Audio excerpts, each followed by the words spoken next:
PM ਦੇ सोना चांदी वाले बयान ਤੇ ਪੱਕੀ ਸਿਆਸਤ ਕਾਂਗਰਸ ਦਾ ਚੈਲੰਜ ਦਿਖਾਓ ਸਾਡੇ ਮੈਨੀਫੈਸਟੋ 'ਚ ਕਿੱਥੇ ਲਿਖਿਆ ਝੂਠ ਬੋਲ ਕੇ ਦੇਸ਼ ਨੂੰ ਵੰਡਣ ਦਾ ਕੰਮ ਕਰ ਰਹੇ ਮੋਦੀ ਕੱਲ ਪੀਐਮ ਨੇ ਕਿਹਾ ਸੀ ਜੇ ਕਾਂਗਰਸ ਦੀ ਸਰਕਾਰ ਆਈ ਤਾਂ ਮਾਵਾ ਭੈਣਾਂ ਦੇ ਸੋਨੇ ਦਾ ਹਿਸਾਬ ਕਰਕੇ ਜ਼ਿਆਦਾ ਬੱਚਿਆਂ ਵਾਲਿਆਂ 'ਚ ਵੰਡ ਦੇਣ ਫਰੀਦਕੋਟ ਤੋਂ ਟਿਕਟ ਦੀ ਦਾਅਵੇਦਾਰੀ ਤੋਂ ਪਿੱਛੇ ਹਟੇ ਕਾਂਗਰਸ ਲੀਡਰ ਸੁਖਵਿੰਦਰ ਡੈਨੀ ਕਿਹਾ ਮਜ਼ਹਬੀ ਸਿੱਖ ਭਾਈਚਾਰੇ ਦੀ ਹੋ ਰਹੀ ਅਣਦੇਖੀ ਮੁਲਾਕਾਤ ਲਈ ਵੀ ਨਹੀਂ ਦਿੱਤਾ ਜਾ ਰਿਹਾ ਸਮਾਂ केजरीवाल की डॉक्टर तो सलाह लैन इंसुलिन की मांग वाले पटीशन से आज आएगा फैसला राउज एवन्यू कोर्ट सुनाएगा ऑर्डर ईडी के समन खिलाफ पाई पटीशन से भी दिल्ली हाई कोर्ट होगी सुनवाई शंभू बॉर्डर च रेलवे ट्रैक से किसानों के धरने का 6वां दिन अज जींद भा पंचायत करनगियां किसान जथेबंदियां अगली रणनीति से लैणगे फैसला पंजाब हरियाणा च कई थावां ते कणक के खेतों को लगी अग सैकड़े एकड़ फसल सड़ के हुई स्वाह किसानों का लाखां रुपए का होया नुकसान दिल्ली के गाजीपुर डंपिंग ग्राउंड च लगी भयानक ते अजे अग ते नहीं पाया गया काबू लोगों को साह लैन च हो रही परेशानी फायर ब्रिगेड के वलों अग बुझाउण दीआं कोशिशां जारी केंद्रीय रक्षा मंत्री राजनाथ सिंह सियाचिन दौरे लई होए रवाना दुनिया के सब तो उच्चे वॉर जोन सैनिकां नाल करनगे मुलाकात जवानां दीआं जानणगे समस्यावां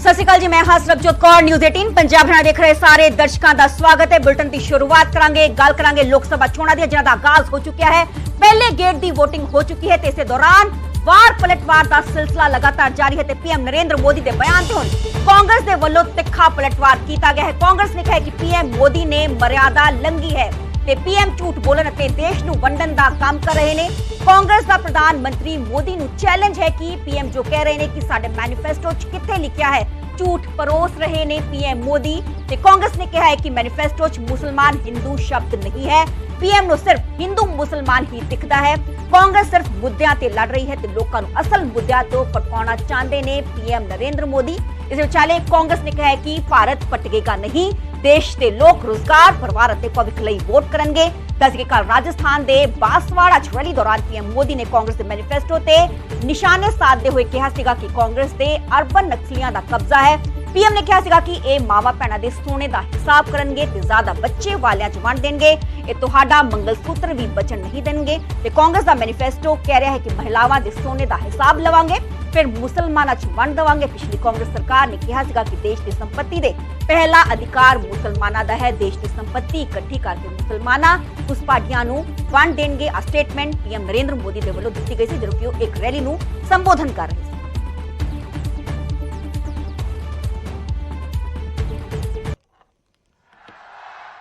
सरकार को हटने का अधिकार है क्या आपकी संपत्ति को आपने मेहनत करके कमाई हुई संपत्ति को सरकार को ऐंठने का अधिकार है क्या उस संपत्ति को मेरी माताओं बहनों की जिंदगी में सोना वो सिर्फ शो करने के लिए नहीं होता है उसके स्वाभिमान से जुड़ा हुआ है उसका मंगलसूत्र वो एक सोने का कीमत का मुद्दा नहीं है उसके जीवन के सपनों से जुड़ा हुआ है तुम उसे छीनने की बात कर रहे हो अपने मैनिफेस्टो में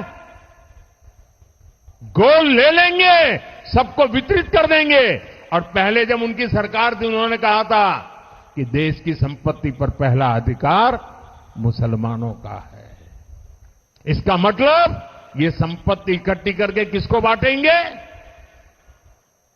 जिनके ज्यादा बच्चे हैं उनको बांटेंगे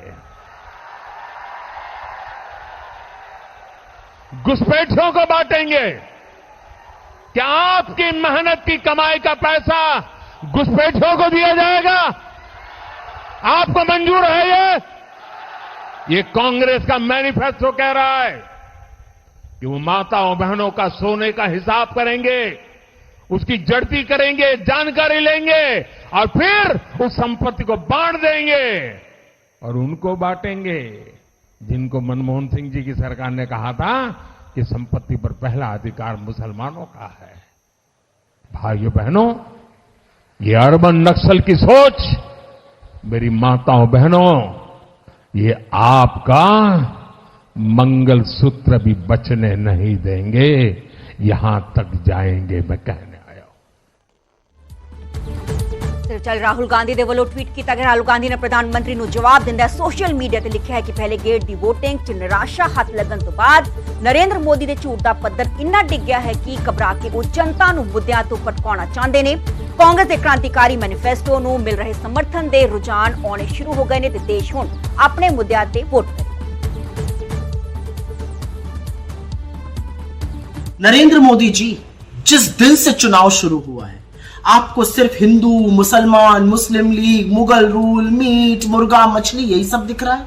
और हमने भी ठान ली है कि चुनाव तो इस बार बेरोजगारी, महंगाई, किसानों के हक, श्रमिकों के लिए न्याय, औरतों की सुरक्षा, हाशिए पर लोगों के हक का जो हनन हो रहा है उसी पर होगा और हम उसी पर टिके हुए हैं। लेकिन आप एक भी मुद्दे की बात नहीं करना चाहते आज। लेकिन आपने जो कहा है ना, आपने मर्यादा की वो सीमा लांघी है जो पाप है।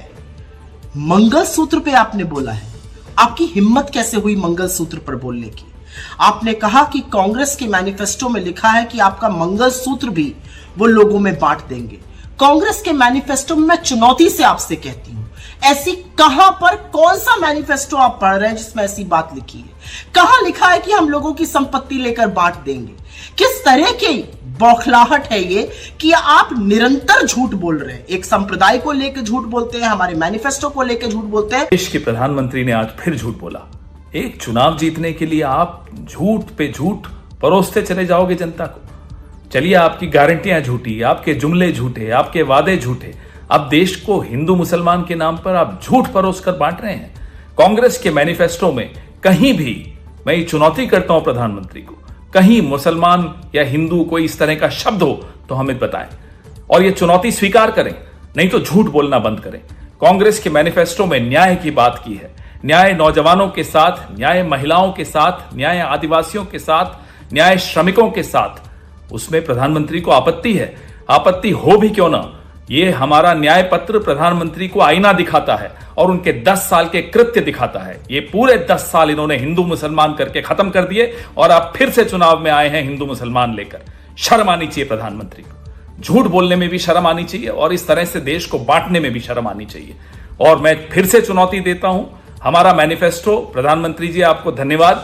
आपके ये झूठ की वजह से लोग हमारा मैनिफेस्टो पढ़ रहे हैं और आपके झूठ को भी वो उसी में ढूंढ रहे हैं कि कहां लिखा हुआ है हिंदू, कहां लिखा हुआ है मुसलमान। इस ਅੱਗੇ ਵਧਾਂਗੇ ਗੱਲ ਕਰਾਂਗੇ ਪੰਜਾਬ ਦੀ ਸਿਆਸਤ ਦੀ। ਕਾਂਗਰਸ ਤੋਂ ਨਾਰਾਜ਼ ਚੱਲ ਰਹੇ ਨੇ ਸੁਖਵਿੰਦਰ ਡੈਨੀ। 10 ਟਿਕਟ ਦੀ ਦਾਅਵੇਦਾਰੀ ਤੋਂ ਪਿੱਛੇ ਹਟ ਗਏ ਨੇ ਸੁਖਵਿੰਦਰ ਡੈਨੀ। ਫਰੀਦਕੋਟ ਤੋਂ ਟਿਕਟ ਦੇ ਦਾਅਵੇਦਾਰ ਸਨ ਤੇ ਵਿਚਾਲੇ ਸੁਖਵਿੰਦਰ ਡੈਨੀ ਨੇ ਸੋਸ਼ਲ ਮੀਡੀਆ ਤੇ ਆਪਣੀ ਨਾਰਾਜ਼ਗੀ ਖੁੱਲ੍ਹੇਆਮ ਜ਼ਾਹਰ ਕੀਤੀ ਹੈ।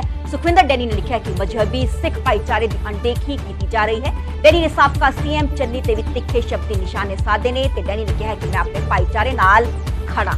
ਇਸ ਵਿਚਾਲੇ ਕਾਂਗਰਸ ਦੇ ਵੱਲੋਂ ਪਹਿਲੀ ਆਪਣੀ ਉਮੀਦਵਾਰਾਂ ਦੀ ਲਿਸਟ ਜਾਰੀ ਕੀਤੀ ਗਈ ਸੀਗੀ। ਹਾਲਾਂਕਿ ਫਰੀਦਕੋਟ ਸੀਟ ਦੀ ਅਸੀਂ ਗੱਲ ਕਰੀਏ ਤੇ ਪੱਤੇ ਨਹੀਂ ਖੋਲੇ ਗਏ ਨੇ। ਮੌਜੂਦਾ ਸਮੇਂ 'ਚ ਮੁਹੰਮਦ ਸਦੀਕ ਨੇ, ਉਹ ਉੱਥੋਂ ਸਿਟਿੰਗ MP ਨੇ ਤੇ ਇਸ ਦੇ ਵਿਚਾਲੇ ਹੁਣ ਟਿਕਟ ਦੀ ਦਾਅਵੇਦਾਰੀ ਤੋਂ ਪਿੱਛੇ ਹਟਦੇ ਹੋਏ ਸੁਖਵਿੰਦਰ ਡੈਨੀ ਨਜ਼ਰ ਆ ਰਹੇ ਨੇ। ਜੰਮ ਕੇ ਉਹਨਾਂ ਨੇ ਸੋਸ਼ਲ ਮੀਡੀਆ ਤੇ ਆਪਣੀ ਨਾਰਾਜ਼ਗੀ ਜ਼ਾਹਰ ਕੀਤੀ ਤੇ ਇਸ ਵਿਚਾਲੇ ਸਾਬਕਾ CM ਚੰਨੀ ਤੇ ਵੀ ਉਹਨਾਂ ਦੇ ਵੱਲੋਂ ਨਿਸ਼ਾਨੇ ਸਾਧੇ ਗਏ। ਡੈਨੀ ਨੇ ਕਿਹਾ ਕਿ ਮੈਂ ਆਪਣੇ ਭਾਈਚਾਰੇ ਨਾਲ ਖੜਾ।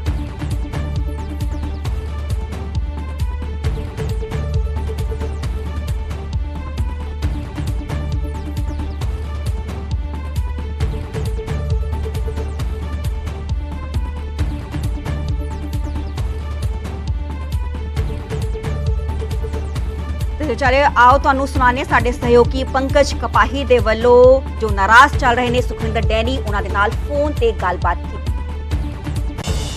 ਡੈਨੀ ਸਾਹਿਬ, ਫਰੀਦਕੋਟ ਦੀਆਂ ਚਰਚਾਵਾਂ ਸੀਗੀਆਂ ਕਿ ਤੁਸੀਂ ਇਲੈਕਸ਼ਨ ਲੜਨਾ ਚਾਹੁੰਦੇ ਹੋ, ਲੇਕਿਨ ਹੁਣ ਤੁਸੀਂ ਮਨਾ ਕਰ ਦਿੱਤਾ। ਇਸ ਦੇ ਪਿੱਛੇ ਵਜ੍ਹਾ ਕੀ ਹੈ?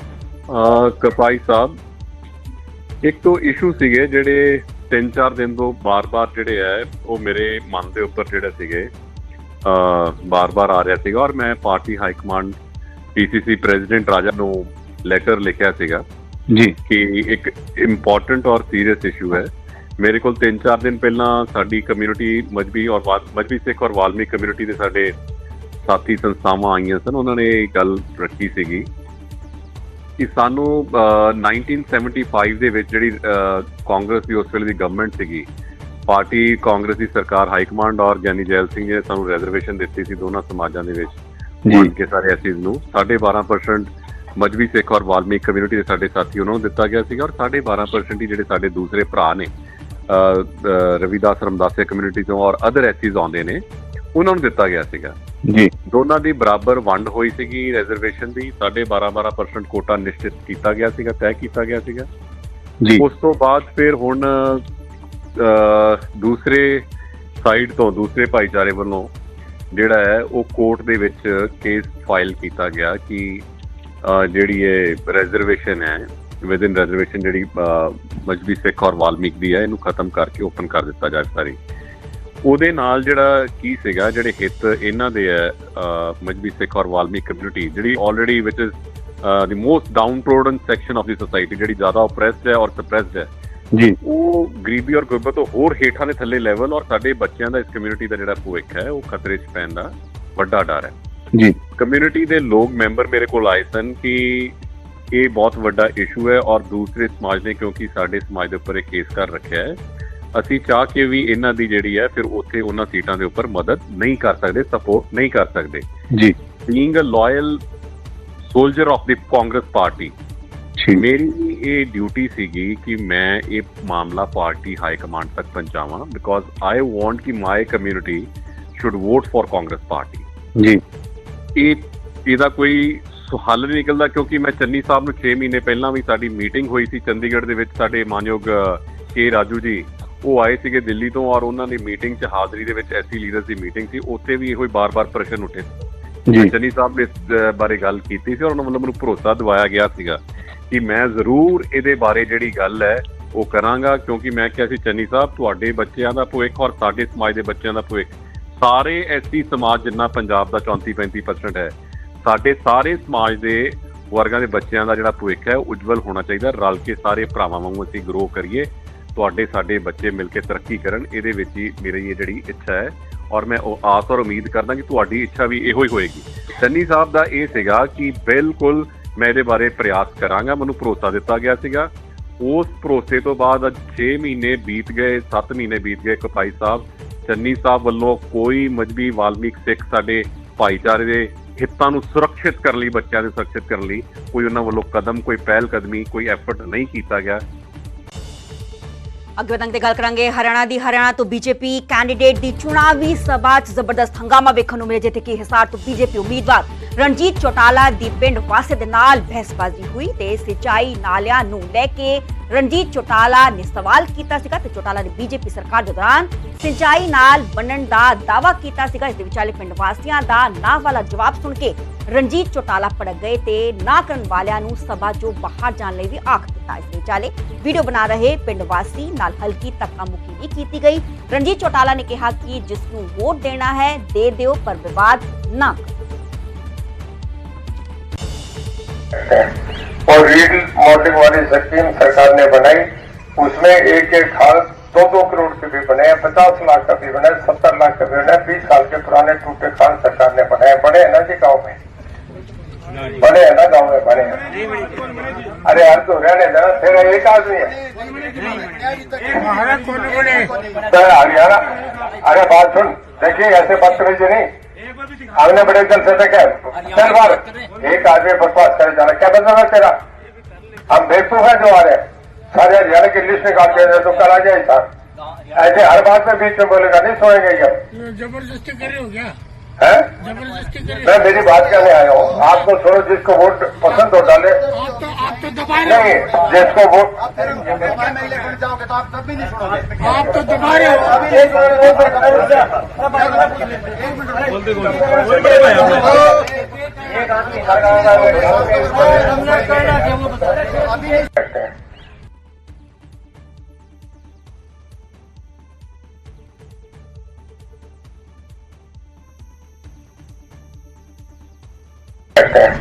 और रीड मॉडलिंग वाली स्कीम सरकार ने बनाई, उसमें एक खाल 2-2 करोड़ के भी बने हैं, 50 लाख का भी बना है, 70 लाख का भी बना है। 20 साल के पुराने टूटे खाल।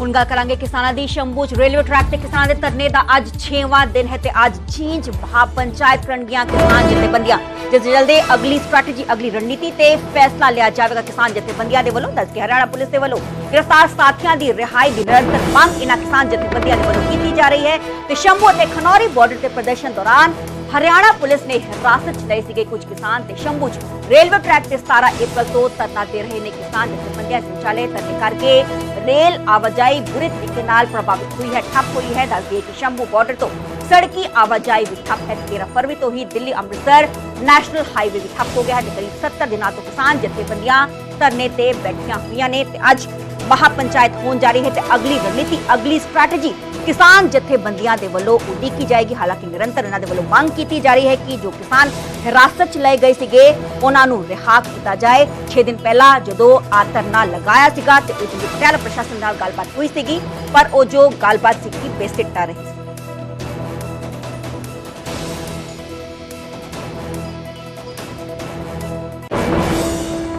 ਕਿਸਾਨਾਂ ਦੇ ਵਿਰੋਧ ਤੇ ਤਰਨਜੀਤ ਸਿੰਘ ਸੰਧੂ ਦੇ ਵੱਲੋਂ ਇੱਕ ਵੱਡਾ ਬਿਆਨ, ਇੱਕ ਵੱਡੀ ਸਟੇਟਮੈਂਟ ਦਿੱਤੀ ਗਈ ਹੈ। ਸੰਧੂ ਨੇ ਕਿਹਾ ਕਿ ਕਿਸਾਨਾਂ ਦੇ ਨਾਲ ਗੱਲਬਾਤ ਦੇ ਲਈ ਸਾਡੇ ਦਰਵਾਜ਼ੇ ਹਮੇਸ਼ਾ ਖੁੱਲੇ ਨੇ, ਸੜਕਾਂ ਤੇ ਪ੍ਰਦਰਸ਼ਨ ਕਰਕੇ ਮਸਲੇ ਹੱਲ ਨਹੀਂ ਹੁੰਦੇ।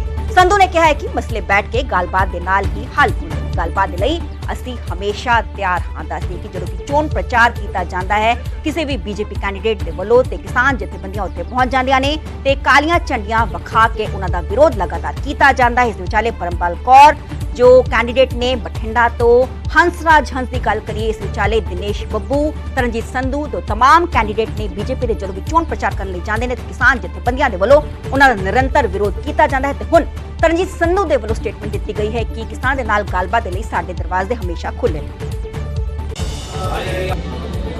ਬਾਕੀ ਪਾਰਟੀ ਵਿਚਾਰ ਕਰੀਏ ਪਰ ਸਿਰਫ ਤੁਹਾਡਾ ਵਿਰੋਧ ਕਰਤੇ ਰਹੇਗਾ ਕਿਸਾਨਾਂ ਵੱਲੋਂ, ਇਹ ਕੀ ਕਾਰਨ ਬਣਦਾ? ਮੇਬੀ ਆ ਜਿਹੜੇ ਸਪੈਸ਼ਲ ਕਿਸਾਨ ਨੇ ਇਹਨਾਂ ਨੂੰ ਮੇਰੇ ਨਾਲ ਪਿਆਰ ਹੈ। ਮੈਂ ਤਾਂ ਕਿਸਾਨ ਦਾ ਫੈਮਿਲੀ ਨੂੰ ਬਿਲੋਂਗ ਕਰਦਾ ਹਾਂ ਔਰ ਗੱਲ ਵੀ ਕਰਦਾ ਹਾਂ ਕਿ ਕਿਸਾਨਾਂ ਦੀਆਂ ਇਨਕਮਾਂ ਵਧਣੀਆਂ ਚਾਹੀਦੀਆਂ, ਸਾਡੀ ਇੰਡਸਟਰੀ ਦੀ ਵੀ ਇਨਕਮ ਵਧਣੀਆਂ ਚਾਹੀਦੀਆਂ। ਮੈਂ ਤੁਹਾਨੂੰ ਐਗਜ਼ਾਮਪਲ ਵੀ ਦਿੱਤਾ, ਐਗਰੋ ਬੇਸਡ ਇੰਡਸਟਰੀ ਹੋਣੀ ਚਾਹੀਦੀ ਹੈ ਔਰ ਖਾਸ ਤੌਰ ਤੇ ਅੰਮ੍ਰਿਤਸਰ ਜਿੱਥੇ ਅਸੀਂ ਮਟਰ ਉਗਾਉਂਦੇ ਹਾਂ ਉਹਦੀ ਪ੍ਰੋਸੈਸਿੰਗ ਹੋਣੀ ਚਾਹੀਦੀ ਹੈ, ਪੱਥਰਨਾਕ ਉਹਦੀ ਪ੍ਰੋਸੈਸਿੰਗ ਹੋਣੀ ਚਾਹੀਦੀ ਹੈ। ਇਹਦੇ 'ਚ ਅਗਰ ਕੋਈ ਚੀਜ਼ ਗਲਤ ਹੈ ਤੇ ਫਿਰ ਤੁਸੀਂ ਦੱਸੋ। ਤੇ ਜਿਹੜਾ ਵਿਰੋਧ ਕਰ ਰਹੇ ਨੇ ਉਹਨਾਂ ਨੂੰ ਪੁੱਛੋ ਭਾਈ, ਮੈਂ ਤਾਂ ਕੈਂਪੇਨਿੰਗ ਕਰ ਰਿਹਾ ਔਰ ਕਰਾਂਗਾ। ਉਹ ਵਿਰੋਧ ਕਰ ਰਹੇ ਨੇ ਤਾਂ ਉਹ ਐਂਟੀ ਡੈਮੋਕ੍ਰੈਟਿਕ ਨੇ। ਦੇਖੋ ਤੁਸੀਂ ਗੱਲ ਦਾ ਗੱਲ ਨਾਲ ਜਵਾਬ ਦਿਓ। ਡਿਸਕਸ਼ਨਸ ਸੜਕਾਂ ਤੇ ਨਹੀਂ ਹੁੰਦੀ, ਡਿਸਕਸ਼ਨਸ ਬੈਠ ਕੇ ਹੁੰਦੀ ਹੈ। ਉਹਦੇ ਲਈ ਆਰਗੂਮੈਂਟਸ, ਉਹਦੇ ਲਈ ਕਈ ਚੀਜ਼ਾਂ ਦੀ ਉਹ ਕਹਿੰਦੇ ਸੀ ਪਹਿਲਾਂ ਪੜ੍ਹਨਾ ਪੈਂਦਾ ਆ। ਉਹ ਕਹਿੰਦੇ ਅਸੀਂ ਜਵਾਬ ਲੈਣ ਜਾਂਦੇ ਆ ਲੇਕਿਨ ਸਾਨੂੰ ਉਹਨੂੰ ਮਿਲਣ ਨਹੀਂ ਦਿੱਤਾ ਜਾਂਦਾ। ਮਿਲਣ ਨਹੀਂ ਦਿੱਤਾ ਜਾਂਦਾ। ਤੁਸੀਂ ਬਾਰ-ਬਾਰ ਉਹੀ ਪੁੱਛ ਰਹੇ, ਮੈਂ ਤੁਹਾਨੂੰ ਕੋਈ ਰੋਕਿਆ ਕਿਸੇ ਨੇ ਮਿਲਣ ਨੂੰ? ਹਾਂਜੀ, ਮੈਂ ਦੁਬਾਰਾ ਕਹਿ ਰਿਹਾ, ਸੜਕਾਂ ਤੇ ਗੱਲਾਂ ਨਹੀਂ ਹੁੰਦੀਆਂ। ਟੈਲੀਵਿਜ਼ਨ ਪਿੱਛੇ ਲਾ ਲਓ ਤੇ ਵੀਡੀਓ ਕਲਿੱਪ ਬਣਾ ਲਓ, ਉਹ ਗੱਲ ਨਹੀਂ ਹੈ। ਗੱਲ ਕਰਨੀ ਹੈ ਸੀਰੀਅਸਲੀ ਗੱਲ ਕਰੋ। ਤੇ ਦੇਖੋ ਉੱਪਰ ਵਾਲਿਆਂ ਨੇ ਆਲਵੇਜ਼ ਕਿਹਾ ਹੈ ਕਿ we are always open for talks. ਅੱਗੇ ਤੱਕ ਤੇ ਗੱਲ ਕਰਾਂਗੇ ਹਿਮਾਚਲ ਦੀ, ਜੇ ਕਿ ਹਿਮਾਚਲ ਚ ਕੰਗਨਾ ਰਣੌਤ ਦੀ ਪੁਰਾਣੀ ਤਸਵੀਰ ਤੇ ਨਵਾਂ ਵਿਵਾਦ ਖੜਾ ਹੋ ਗਿਆ ਹੈ ਤੇ ਕੰਗਨਾ ਦੀ ਪੁਰਾਣੀ ਬੋਲਡ ਤਸਵੀਰ ਵਾਇਰਲ ਕਰਨ ਤੇ ਬੀਜੇਪੀ ਭੜਕ ਉੱਠੀ ਹੈ ਤੇ ਬੀਜੇਪੀ ਨੇ ਮਾਮਲੇ ਦੇ ਖਿਲਾਫ ਚੋਣ ਕਮਿਸ਼ਨ ਨੂੰ ਸ਼ਿਕਾਇਤ ਦਿੱਤੀ ਹੈ ਤੇ ਇਸ ਵਿਚਾਲੇ ਹਿਮਾਚਲ ਯੂਥ ਕਾਂਗਰਸ ਦੇ ਖਿਲਾਫ ਮਾਮਲਾ ਦਰਜ ਕਰਨ ਦੀ ਮੰਗ ਬੀਜੇਪੀ ਦੇ ਵੱਲੋਂ ਕੀਤੀ ਗਈ ਹੈ। ਦੱਸ ਹਮੀਰਪੁਰ ਯੂਥ ਕਾਂਗਰਸ ਕਲੱਬ ਨਾਂ ਦੇ ਫੇਸਬੁੱਕ ਪੇਜ ਤੋਂ ਇਹ ਤਸਵੀਰ ਵਾਇਰਲ ਕੀਤੀ ਗਈ ਹੈ ਤੇ ਇਸ ਦੇ ਵਿਚਾਲੇ ਆ ਪੂਰਾ ਵਿਵਾਦ ਖੜਾ ਹੋਇਆ ਹੈ। ਕਾਂਗਰਸ ਨੇ ਮਾਮਲੇ 'ਚ ਆਪਣਾ ਸਪਸ਼ਟੀਕਰਨ ਵੀ ਦਿੱਤਾ ਹੈ। ਕਾਂਗਰਸ ਦਾ ਕਹਿਣਾ ਹੈ ਕਿ ਇਸ ਫੇਸਬੁੱਕ ਪੇਜ ਦਾ ਉਹਨਾਂ ਦੇ ਨਾਲ ਕੋਈ ਵੀ ਸੰਬੰਧ ਨਹੀਂ ਹੈ, ਬਲਕਿ ਇਹ ਫੇਕ ਪੇਜ ਬਣਾਇਆ ਗਿਆ ਹੈ। ਮੰਡੀ ਤੋਂ ਬੀਜੇਪੀ ਦੀ ਲੋਕ ਸਭਾ ਕੈਂਡੀਡੇਟ ਨੇ ਕੰਗਨਾ ਰਣੌਤ ਤੇ ਇਸ ਤੋਂ ਪਹਿਲਾਂ ਵੀ ਇੱਕ ਵਿਵਾਦਿਤ ਪੋਸਟ ਕੀਤਾ ਗਿਆ ਸੀਗਾ ਸੁਪ੍ਰਿਆ ਸ਼ਰਨੇਤ ਦੇ ਅਕਾਊਂਟ ਤੋਂ, ਪਰ ਸੁਪ੍ਰਿਆ ਸ਼ਰਨੇਤ ਦੇ ਵੱਲੋਂ ਸਪਸ਼ਟੀਕਰਨ ਦਿੱਤਾ ਗਿਆ ਸੀਗਾ ਕਿ ਉਹਨਾਂ ਦਾ ਜੋ ਅਕਾਊਂਟ ਹੈ ਉਹ ਹੈਕ ਕੀਤਾ ਗਿਆ ਹੈ ਤੇ ਇਸ ਦੇ ਵਿਚਾਲੇ ਤੇ ਹੁਣ ਮੁੜ ਤੋਂ ਇੱਕ ਨਵਾਂ ਵਿਵਾਦ।